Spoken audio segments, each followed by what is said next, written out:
ڈیرہ اسماعیل خان سے لاہور واپسی کے راستے میں ایک ایسے پروگرام کی تحریر لکھ رہا ہوں جس نے مجھے اندر سے ہلا کر رکھ دیا ہے۔ نہ الفاظ اکٹھے ہو رہے ہیں اور نہ ہی سوچیں مجتمع کر پا رہا ہوں۔ لاہور اور ساہیوال میں مختلف پروگرامز کی ریکارڈنگ اور پھر ڈیرہ اسماعیل خان کے لمبے اور تھکا دینے والے سفر کے باعث ذہن بھی معوف ہے اور نیند کے غلبے کی وجہ سے لکھنے میں بھی دشواری پیش آ رہی ہے۔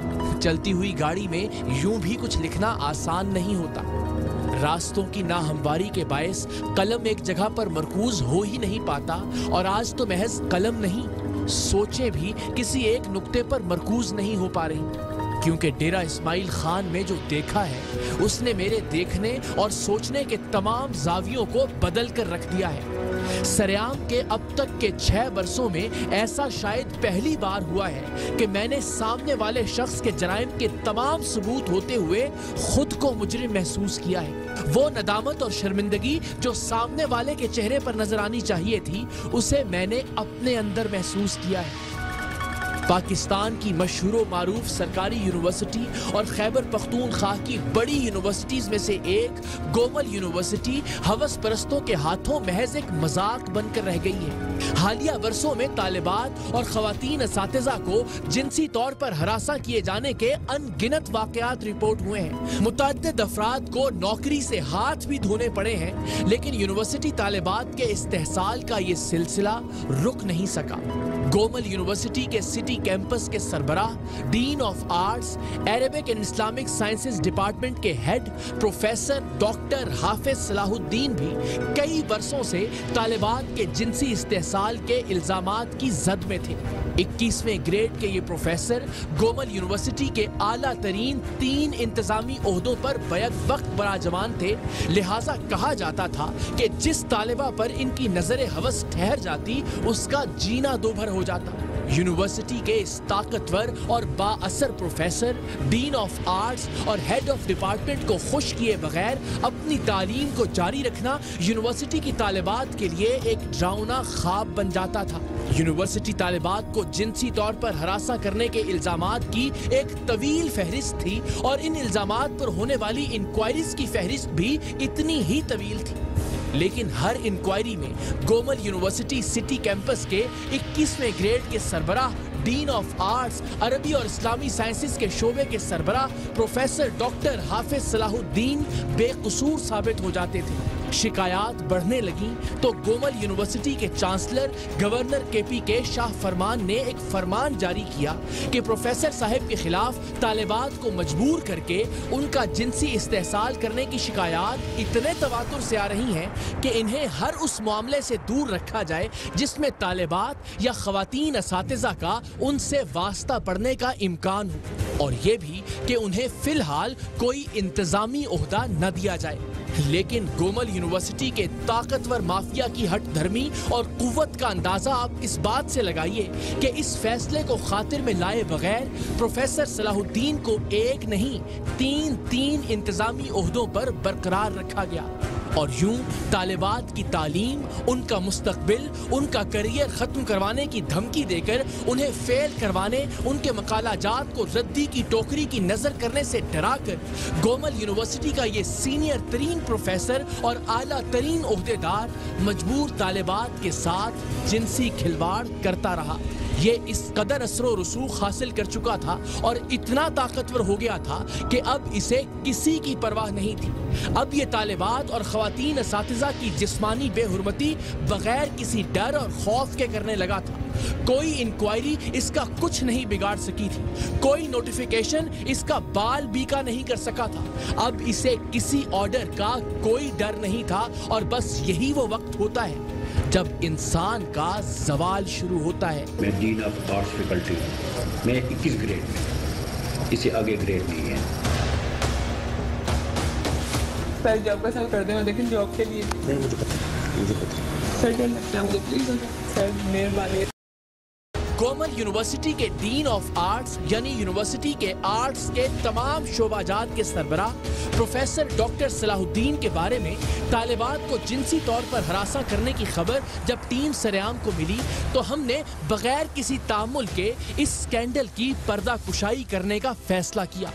پاکستان کی ایک بڑی یونیورسٹی میں 21ویں گریڈ کا پروفیسر جو وائس چانسلر کے بعد دوسرے اہم ترین عہدے پر فائز ہے، جو یونیورسٹی کے ایک پورے کیمپس کا سربراہ ہے، جو اسلامک سائنسز جیسے مقدس ڈپارٹمنٹ کا ہیڈ ہے، اگر وہ واقعی طالبات کو جنسی طور پر ہراساں کرنے میں ملوث ہے تو یہ ایک بڑی خبر ہو سکتی تھی۔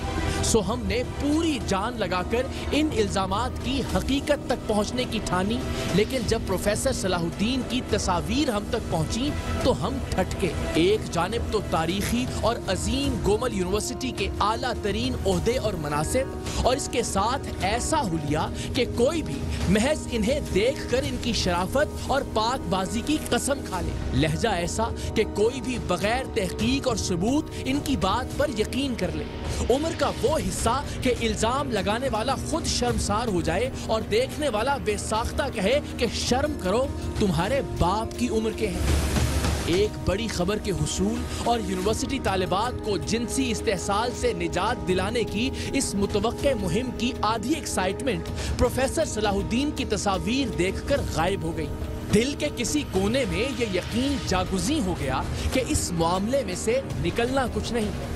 بیچارے پروفیسر گومل یونیورسٹی کی اندرونی سیاست کا شکار بنے ہوئے ہیں، اسی لیے ان پر یہ بیہودہ الزامات عائد کیے جا رہے ہیں، ورنہ کہاں پروفیسر ڈاکٹر حافظ صلاح الدین کا عہدہ، ان کا رتبہ اور ان کا حلیہ، اور کہاں طالبات کو جنسی طور پر ہراساں کرنے کے گھٹیا ترین الزامات۔ بادل نخواستہ ہم نے Gomal university Dera Ismail Khan city campus کے سربراہ کے پاس اپنی ایک نمائندہ کو بھیجا، اس یقین کے ساتھ کہ ہم اپنے وقت اور وسائل کا ضیاع کر رہے ہیں۔ یونیورسٹی کی ایک طالبہ جس کے بقول اسے پروفیسر صلاح الدین کی جانب سے فیل کرنے کی دھمکی دے کر جنسی طور پر ہراساں کیا گیا تھا، ہماری نمائندہ اس طالبہ کے ریفرنس سے گومل یونیورسٹی کے ڈین آف آرٹس اور ڈپارٹمنٹ آف اسلامک سائنسز کے سربراہ سے یونیورسٹی میں موجود ان کے دفتر میں ملی، یہ کہہ کر کہ وہ اسلام آباد سے اپنے بھائیوں سے تنگ ہو کر یہاں ڈیرہ اسماعیل خان میں اپنی خالہ اور کزن کے پاس آ گئی ہے اور اسے نوکری چاہیے۔ یاد رہے کہ پروفیسر صاحب کے جنسی استحصال کا نشانہ بننے والی لڑکی انہیں اپنی فرضی کزن کے آنے کا میسج پہلے ہی کر چکی تھی، سو پروفیسر صاحب اس پر کسی طرح کا کوئی شک نہیں کر رہے تھے۔ اپنی نمائندہ کو پروفیسر صلاح الدین کے پاس بھیجنے سے پہلے ہم نے بھرپور کوشش کی کہ ان صاحب کے جنسی عتاب کا نشانہ بننے کے الزامات لگانے والی یونیورسٹی ہی کی کوئی طالبہ رضاکارانہ طور پر پروفیسر صاحب کی خفیہ ریکارڈنگ کرے، کیونکہ الزامات طالبات سے متعلق تھے۔ لیکن حال ہی میں یونیورسٹی کے ایک اور عہدیدار کے خلاف جنسی طور پر ہراساں کیے جانے کی شیعہ ریکارڈنگ کرنے کا خطرہ مول لینے کو تیار نہیں تھی، ہمیں مجبوراً نوکری کے بہانے اپنی نمائندہ کو بھیجنا پڑا۔ مقصد تو یہی جاننا تھا کہ گومل یونیورسٹی کا دیندار، باوضع اور شریف النفس دکھنے والا یہ شخص واقعی ایسا ہے یا پھر پاک بازی کے اس نقاب کے پیچھے کوئی شیطان چھپا بیٹھا ہے جیسا کہ ان پر الزام لگایا جاتا تھا۔ پہلی بار اس شخص سے ملنے والی ہماری نمائندہ سے اس نے کیا کیا کہا اور نوکری دینے کے بہانے اس نے کیا کچھ کرنے کی کوشش کی، اس کی خفیہ ریکارڈنگ جب ہم تک پہنچی تو ہمیں پتا چلا کہ اس شخص میں کوئی شیطان نہیں چھپا تھا، کیونکہ شیطان بھی اس حد تک گرنے کا تصور نہیں کر سکتا ہوگا۔ شیطان کے وہم و گمان میں بھی نہیں ہوگا کہ دینداری اور پاک بازی کا ایک ایسا حلیہ بنا کر معصوم طالبات اور مجبوری میں اپنے پاس آنے والی لڑکیوں پر بھوکے درندوں کی طرح جھپٹا بھی جا سکتا ہے۔ وہ شخص جس کے خلاف رسمی تحقیقات کرنے کے باوجود ہمیں اس کی بے گناہی کا یقین تھا، جب اس کے کرتوت ہمارے سامنے آئے تو ہمارا اس پر ہی نہیں انسانیت پر بھی یقین ریزہ ریزہ ہو گیا۔ سر کیسے سر؟ ٹھیک ہے ہاں جی سر، آپ میں پنجاب میں اسلام آباد رہتی ہوں۔ اسلام آباد فیملی ہے نا میری، بس مطلب کہ گھر میں تھوڑی حالات ٹھیک نہیں تھے، بابا بھی مطلب کہ بابا ہونے کے بعد پھر گھر کے حال کچھ ایسے ہو گئے، بھائی بھی نہیں کرتے۔ ایک بات کروں، مجھ میں 3 نقص ہیں۔ ایک میں جھوٹ نہیں بولوں، دوسرا جو نقص ہے مجھ میں دھوکہ نہیں دیتا، تیسرا نقص میں سیکریسی مینٹین رکھتا ہوں۔ میں مر جاؤں گا لیکن یہ کسی کو پتہ نہیں چلے گا کہ میری ایک فرینڈ ہے اور ابھی اس کی شادی ہو گئی ہے، پھر بھی میری ہے اس سے۔ اور پھر میں نے اس کی کیا کیا ہے، میں نے اس کو ایک MA کرایا، دوسرا MA کرایا، MPhil کروایا، پھر اس کی جاب لگوائی. لیکن آپ تھوڑی سی ہیلپ کر دیں کہ یہ میری جاب کا ہو جائے ایک دفعہ. ایک میں ڈائریکٹر انگلش ڈپارٹمنٹ، تیسری بات میں ڈین آف آرٹس فیکلٹی، چوتھی بات میں 21 گریڈ میں ہوں، اس سے آگے گریڈ نہیں ہے. دوستی میں بہت آگے چلا جاتا.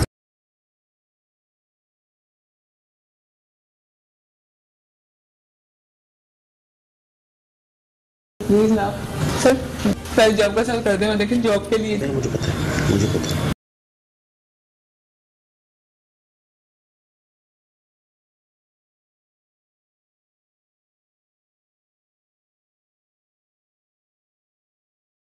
کومل یونیورسٹی کے ڈین آف آرٹس، سٹی کیمپس کے سربراہ اور اسلامک سائنسز ڈپارٹمنٹ کے ہیڈ پروفیسر ڈاکٹر صلاح الدین پر اب تک لگنے والے تمام الزامات سچ ثابت ہو گئے تھے.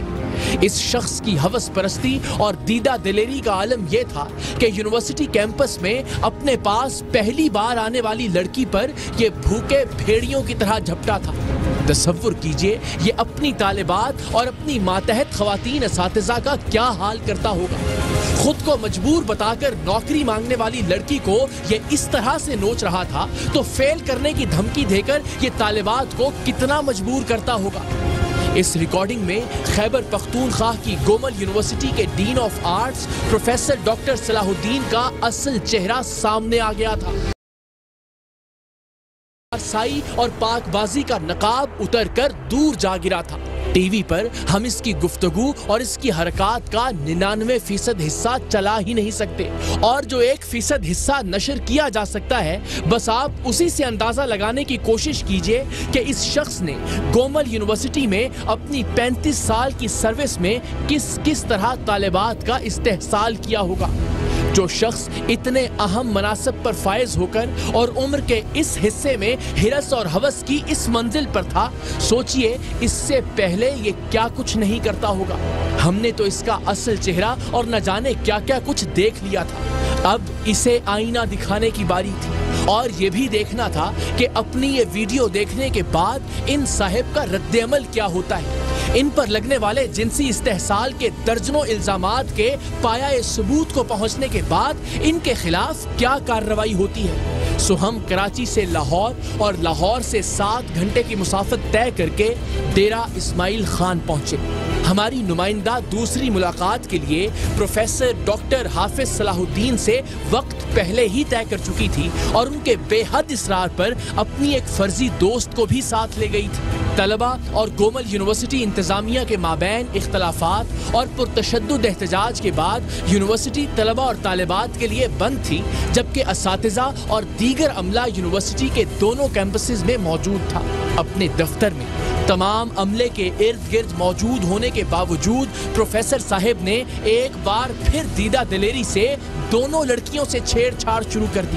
یہ شخص اتنا بے خوف تھا کہ اس نے کھڑکیوں کے سامنے پردہ ڈالنے یا دروازہ لاک تک کرنے کی زحمت نہیں کی.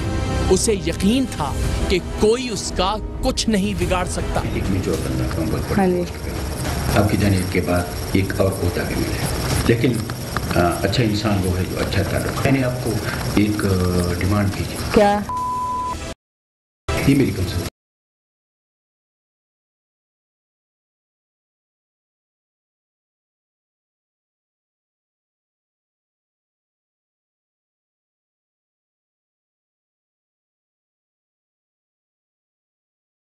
وعلیکم سر، کیا حال ہے سر؟ ٹھیک ہو؟ دوسرے لوگ سے دھوکہ نہیں کبھی. ٹھیک ہو؟ دوستی بھرپور انداز ہے. آپ کے ابو کیا کام کرتے ہیں؟ میرے ابو کی ڈیتھ ہوئی ہوئی ہے. گھر کا ماحول کیسا؟ بس نارمل ہی چل رہا ہے. کہ میں بھی قریب آ سکتا ہوں؟ پلیز کر.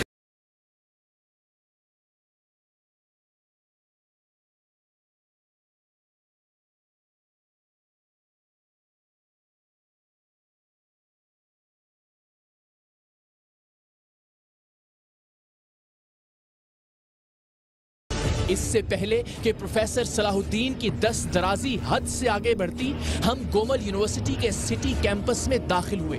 مرکزی دروازے پر سیکیورٹی عملے نے کچھ ہیل و حجت کی، لیکن ہم کسی نہ کسی طرح یونیورسٹی کے ڈین آف آرٹس، کیمپس کے سربراہ اور اسلامک سائنسز ڈپارٹمنٹ کے ہیڈ پروفیسر ڈاکٹر صلاح الدین کے دفتر تک پہنچنے میں کامیاب ہو گئے۔ یوں سمجھیے کہ کٹہرے میں پروفیسر نہیں، میں کھڑا تھا۔ کیا کروں، کس لہجے میں بات کروں، کیا سوال کروں، کیسے شرم دلاؤں؟ ایک طرف ان کا حلیہ تھا، استاد کا رتبہ تھا، اور دوسری جانب ان کے اعمال تھے اور ان اعمال کے ثبوت۔ پروفیسر صلاح الدین کے دفتر میں داخل ہونے کے بعد جو کچھ ہوا، جو کچھ کہا گیا، میں وہ سب بعینہ ہی آپ کے سامنے رکھ رہا ہوں، بغیر کسی وائس اوور کے، کیونکہ میں نے وہاں جو کچھ کہا وہ دل سے کہا، اور جو نہیں کہہ سکا وہ بے دلی کی وجہ سے نہیں۔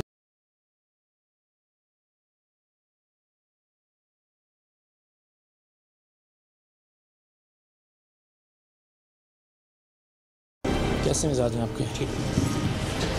کیا اسم گرامی آپ کا؟ صلاح الدین۔ ہیڈ ہیں آپ Arabic Islamic studies and research کے؟ یس۔ ڈین آف آرٹس بھی ہیں؟ جی۔ کیا گریڈ ہے آپ کا؟ 21۔ کیا فرماتے ہیں آپ یہاں پہ؟ کیا کس کو؟ یہاں کیا کام کرتے ہیں آپ؟ ڈپارٹمنٹ میں ڈائریکٹر ہوں۔ اس کے علاوہ کیا کام کرتے ہیں؟ ٹیچنگ کرتا ہوں۔ ٹیچنگ کے علاوہ کیا کام کرتے ہیں؟ کچھ بھی نہیں۔ آپ کی شہرت آپ جانتے ہیں نا کیا ہے؟ یس۔ آپ پر الزامات لگتے رہے ہیں۔ جی جی۔ وہ ٹھیک ہیں یا غلط ہیں؟ Without any proof. اچھا، پروف ہوگا تو پھر مان جائیں گے؟ جی۔ پھر کیا کریں گے؟ شرمسار ہوں گے تھوڑا؟ بہت زیادہ۔ ابھی شرمندگی نہیں ہو رہی آپ کو جھوٹ بولتے ہوئے؟ نہیں۔ آپ نے کچھ غلط نہیں کیا؟ نو۔ یہاں آنے والی بچیوں کو کوئی آپ ہراساں نہیں کرتے جنسی طور پہ؟ نو، نیور۔ کبھی ایسا نہیں کیا آپ؟ نو۔ کسی بھی بچی کے ساتھ جو اس دفتر میں آئی ہو؟ جی جی بالکل۔ سب الزامات جھوٹے ہیں؟ جی۔ اور جو کرتا ہے ایسا اپنے عہدے کا فائدہ اٹھاتے ہوئے غلط کرتا طالبات کے ساتھ، کسی بھی طرح کے ساتھ، غلط کرتا کوئی نوکری کے لیے آئے اس کے ساتھ کرے تو غلط کرتا ہے؟ وہ لعنتی ہے، گناہ گار ہے، بالکل ٹھیک ہے، بیکار ہے، وہ اس عہدے کے لیے موزوں نہیں ہے۔ ٹھیک ہے، یہ کہہ سکتا ہوں سر۔ اچھا، تو یہ سارے الفاظ آپ پر صادق ہیں؟ آپ کون ہے بیٹا؟ سر میں نے آپ لوگوں سے رابطہ کیا، میں نے اس بندے سے رابطہ کیا سر، یہ لڑکیوں کو پوری طرح رونتا ہے، جسم کو ہاتھ لگاتا ہے، کہتا ہے میرے ساتھ کچھ کرو، مجھے یہ چیزیں اچھی لگتی ہیں سر، میں آپ کو دکھا بھی سکتی ہوں۔ ہاں جی سر، میرے ساتھ بھی کیا۔ یہ بچی ٹھیک کہہ رہی ہے سر؟ میں اسے جانتا بھی نہیں۔ آپ اسے نہیں جانتے؟ آپ اس بچی کو بھی نہیں جانتے؟ نو۔ آپ اس کو بھی نہیں جانتے؟ بیٹا نقاب نیچے کر کے دکھا دو ان کو ذرا ایک بار۔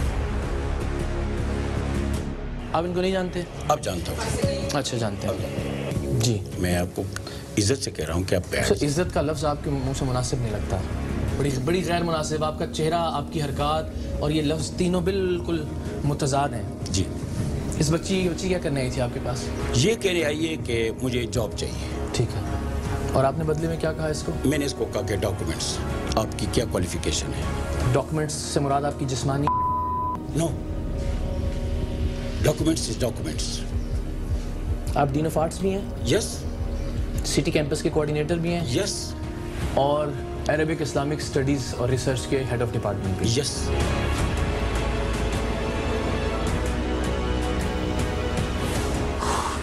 اچھا، میری توقع پتہ کیا تھی؟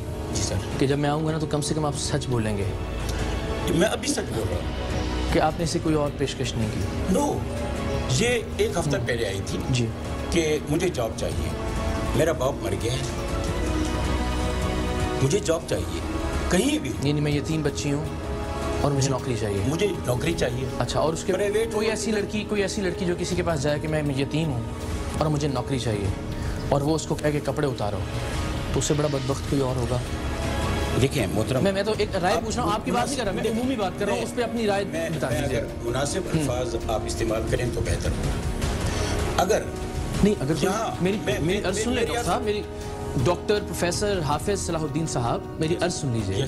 سوال یہ ہے کہ ایک بچی جا کے کہے میں یتیم ہوں اور مجھے نوکری چاہیے, اور جس شخص کے پاس وہ جا کے نوکری مانگے وہ اس سے کہے کپڑے اتارو, تو اس سے بڑا بدبخت کوئی ہوگا یا نہیں؟ یہ تھوڑا سادہ سا سوال ہے, اس میں الفاظ کا میں کیا غلط استعمال کر رہا ہوں؟ آپ نے لائٹ لفظ استعمال کیا, وہ بدترین شخص ہے.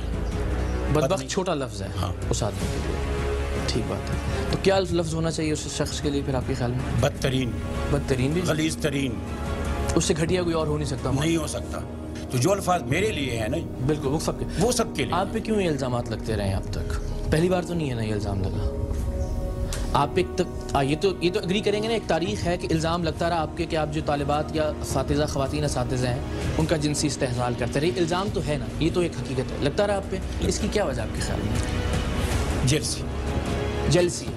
اچھا, لوگ آپ سے حسد کرتے ہیں؟ جی ضرور کرتے ہیں. اور آپ میں, ہم سب گناہ گار ہیں, لیکن آپ سمجھتے ہیں کہ کم سے کم یہ گناہ یہ آپ کا جرم نہیں ہے, یہ اس میں آپ ملوث نہیں ہیں؟ محترم جی, اگر آج تک کوئی بھی anyone ABCZ پوری یونیورسٹی میں تھرو آؤٹ مائی کیریئر جی, اگر کوئی یہ ثبوت لا کر دے, جی, الزام لگانا اور بات, بالکل ٹھیک بات, اور ثابت کرنا اور بات, ٹھیک, اور ثابت ہو جائے تو پھر کیا کریں گے؟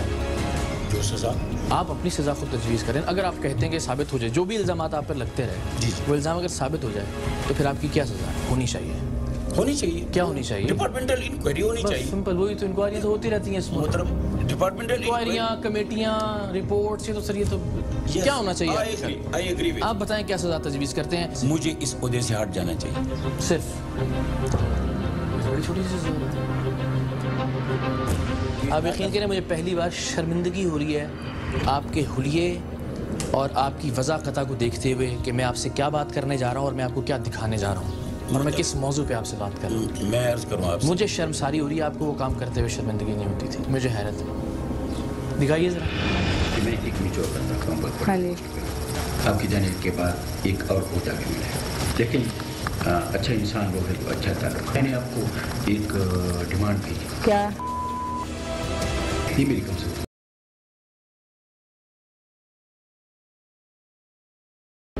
ثابت ہو گیا سر, کیا کیا جانا چاہیے؟ جھٹلا دیں, کہیں میں نہیں ہوں, غلط ریکارڈنگ ہے, ایڈٹ کی گئی ہے, جو ہم سنتے ہیں آج تک سنا دیجیے.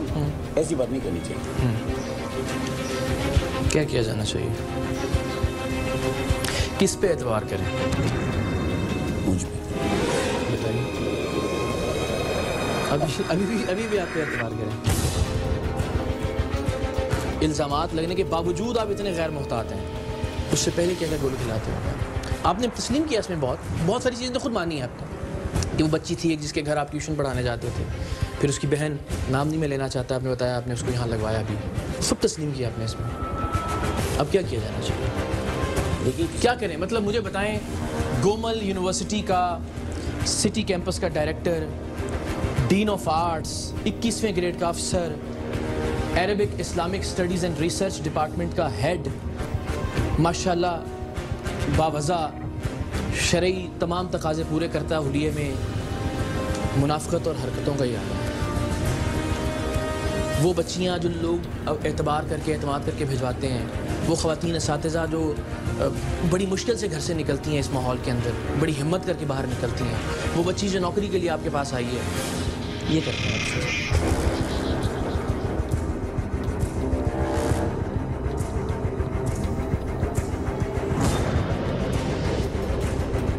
کون سا ایسا قیامت تھی سرکاری دفتر میں ایک ذمہ داری کے عہدے پہ بیٹھ کے, ایک اچھے منصب پہ اللہ نے ایک رتبہ عطا کیا, کیا ایسی قیامت آ گئی تھی کہ آپ یہاں کھڑے ہو کے اپنی لاش نہیں ہو رہا تھا آپ سے؟ نہیں, میں اس کی تردید کرتا ہوں. کس کی تردید کرتا ہوں؟ دوبارہ دکھا دیں, غور سے دیکھ لیجیے.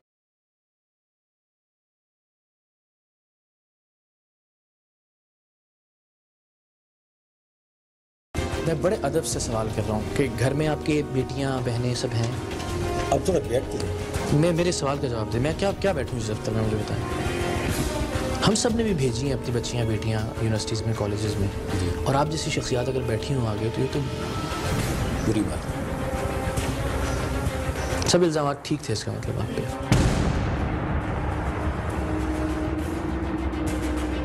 بچے ہیں آپ کے؟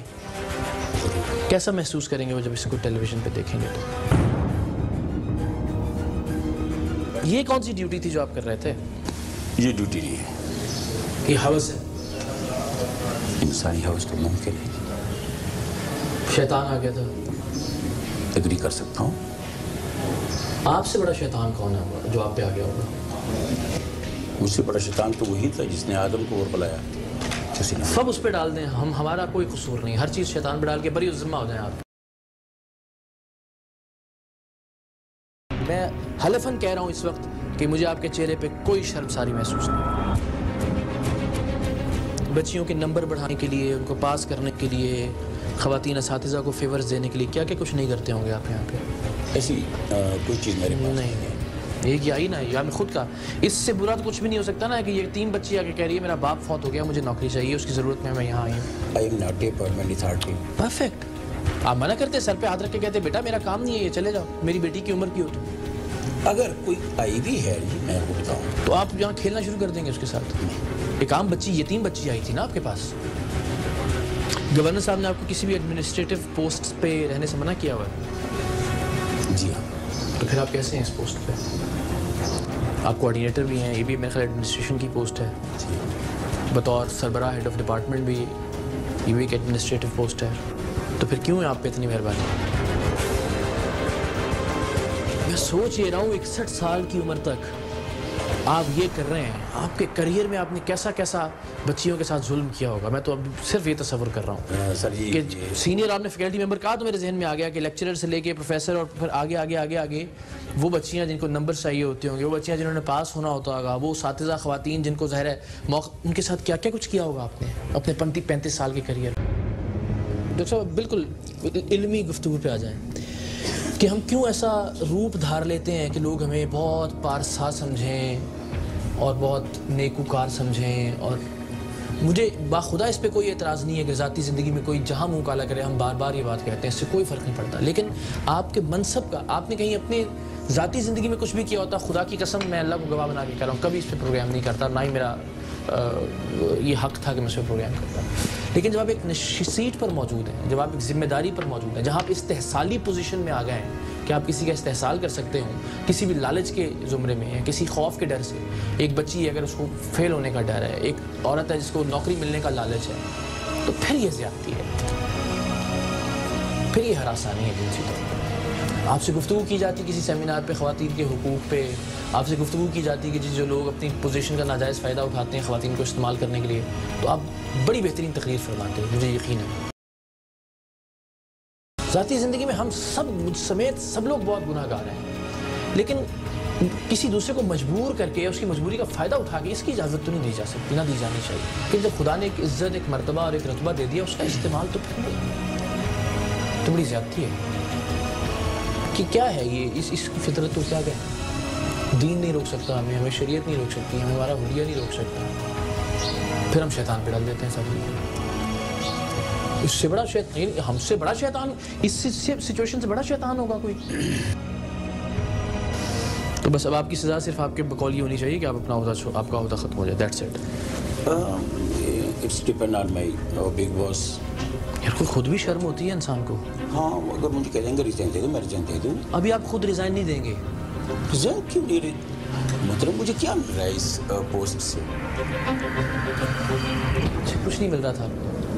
نتھنگ۔ آپ نے خود سزا، آپ نے خود سزا میں شوگر پیشنٹ ہوں۔ آپ نے خود تجویز کیا تھا کہ اگر یہ بات ثابت ہو جاتی ہے جو آپ کہہ رہے ہیں، اس شخص کو سودے پہ نہیں رہنا چاہیے، نہیں رہنا چاہیے، ہاں نہیں رہنا چاہیے۔ ابھی آپ انتظار فرمائیں گے کہ آپ کو کہا جائے، سر یہ اخلاقی طور پر، اخلاقی طور پر مجھے نہیں ہونا چاہیے، مگر اخلاق نام کی چیز کوئی نہیں ہے، آپ کو جب تک بگ باس نہیں کہیں گے تب تک آپ کام کرتے ہیں۔ اخلاقی طور پر مجھے نہیں ہونا چاہیے، میں خود ہی اپنی بگ باس ہی کروں گی، اس کے بعد اس کی مرضی جو بھی سزا دے۔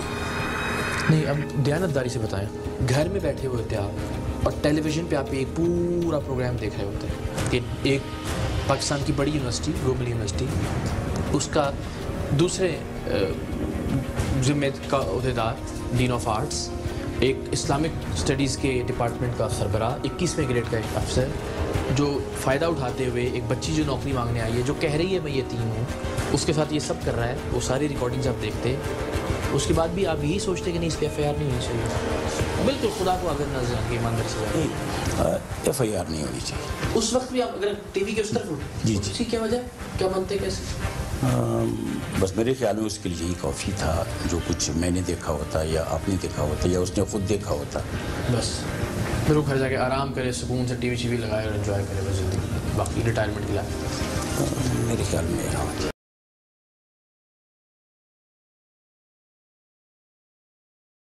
سمجھ نہیں آ رہا تھا کہ اب کیا کیا جائے. پروفیسر صلاح الدین نے خود ہی ہماری مشکل آسان کر دی یہ کہہ کر کہ وائس چانسلر صاحب کے پاس چلتے ہیں. سو ہم انہیں لے کر vice chancellor doctor Muhammad Sarwar صاحب کے دفتر پہنچے, جہاں ہماری کارروائی کی خبر ہم سے پہلے ہی پہنچ چکی تھی.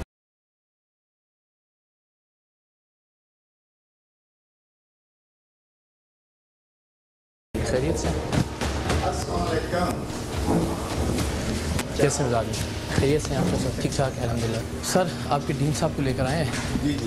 اور بڑے سنگین ان پہ الزامات تھے اور آپ کی نظر کچھ ثبوت کرنے ہیں. جی جی. یہ سر ایک بچی نوکری لینے کے لیے ان کے پاس گئی تھی کمرے میں.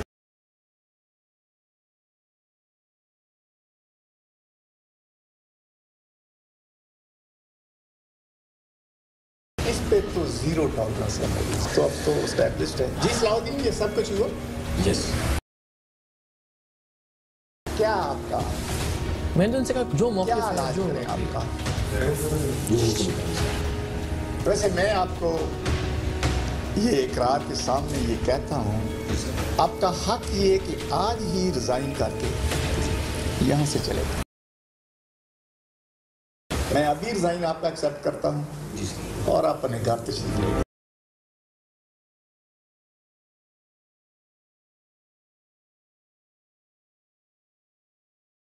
صلاح الدین یہ عہدوں سے استعفیٰ نہیں, آپ نے تو نوکری سے استعفیٰ دینا ہے, یہ آپ عہدوں کی وجہ سے تو نہیں کر رہے ہیں. You have to quit. میں عرض کرتا ہوں لکھے کہ میں اپنی نوکری سے مجھے فارغ کر دیا جائے. نوٹیفکیشن وہ بھی لے.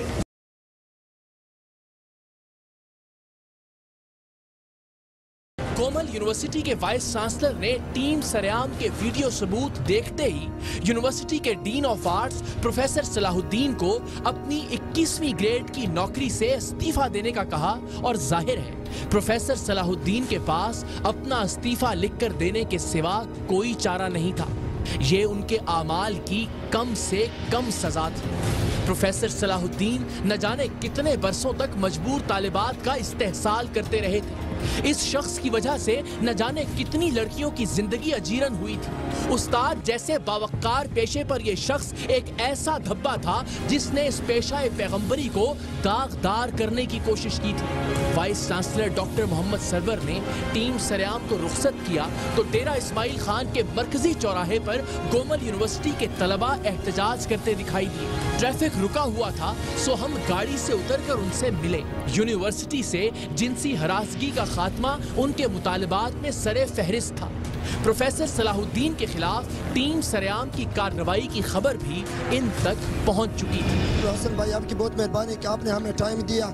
یہ سیکشول ہراسمنٹ تقریباً 12, 13, 14 جو آفیسر ہیں اس پہ سیکشول ہراسمنٹ کے کیسز بنے ہوئے ہیں, لیکن اس کے خلاف کوئی ایکشن لینے والا نہیں ہے. جو فیمیل ہے اس کے ساتھ جو ابھی کوارڈینیٹر صلاح الدین صاحب جو آپ کے تھرو پکڑا گیا ہے, تو اس کے مطلب ریکارڈ میں کافی کیسز آئے ہوئے ہیں جو فیمیل کو حراست میں لیا جاتا ہے اور طرح طرح کے مطالبات کیا جاتا ہے اس کو. اس سے پہلے کوئی ایکشن نہیں ہوا ان کے خلاف؟ اس سے پہلے کوئی ایکشن نہیں ہوا. چلے ہم نے تو اپنے طور پہ وہ کیا ہے اور ان کو فی الحال ان کی نوکری سے نکال دیا گیا. یہ خبر ابھی تک یہ پہلا جو اسٹیپ ہے اس کے خلاف اقرار الحسن کا ہم تھینک یو شکریہ ادا کرتے ہیں. ان طلباء کی آواز لوگوں تک پہنچانے کے وعدے کے ساتھ ہم نے ان سے یہ درخواست بھی کی کہ وہ لوگوں کے لیے مشکلات پیدا نہ کریں اور ٹریفک کو رواں رہنے دیں. ڈیرہ اسماعیل خان سے نکلتے ہی گورنر کے پی کے شاہ فرمان کا فون آ گیا.